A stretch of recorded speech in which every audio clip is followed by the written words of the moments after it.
જય માતાજી બધાને। આજે મેં ઢોકળિયામાં તલ ગોળના લાડુ બનાવ્યા છે। એકદમ પોચા રૂ જેવા બનશે, મોઢામાં મૂકશો ને એવા ઓગળી જશે, એટલા સરસ બને છે।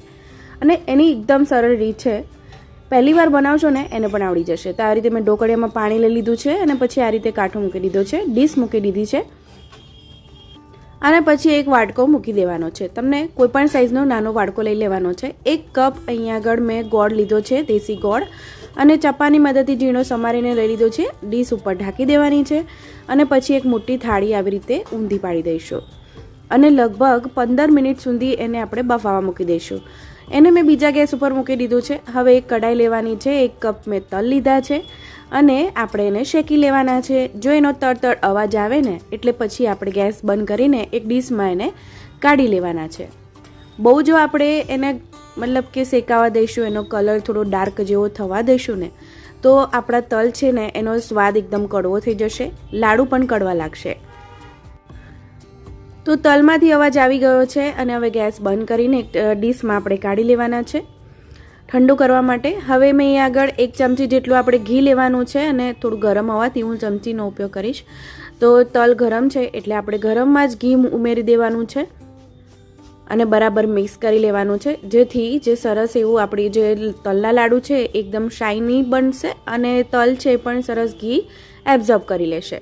બીજી બાજુ હું ચેક કરી લઉં છું કે આપણો જે ગોળ છે એ ઓગળ્યો છે કે નહીં।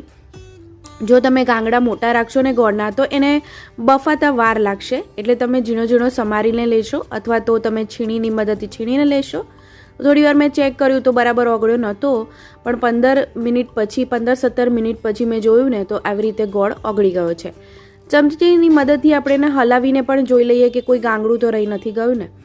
તો બરાબર એવું સરસ ઓગળી ગયો હોવાથી હું હવે એને ગેસ બંધ કરીને વાટકાને બહાર કાઢી લઈશ।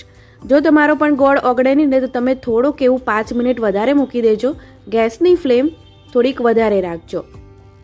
હવે જે મિક્સર આપણે તૈયાર કર્યું હતું, મિક્સચર જેમ કે તલનું અને ઘીનું, એ એની અંદર એડ કરી દેવાનું છે।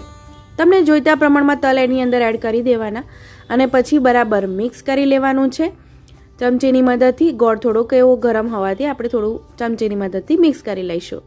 અને જ્યારે આપણે ઢોકળિયામાં મૂક્યું છે એટલે એનું મિક્સચર એટલું બધું પણ ગરમ નહીં હોય કે તરત જ આપણે એના લાડુ વાળી ન શકીએ। તો થોડુંક એવું હાથમાં ઘી ચોપડી લેવાનું અને તરત જ આપણે લાડુડી વાળી દેવાની છે અને બિલકુલ તમને ગરમ નહીં લાગે હાથમાં, એટલું સરસ લાડુ બનશે અને ખાવામાં પણ એટલા જ પોચા બનશે।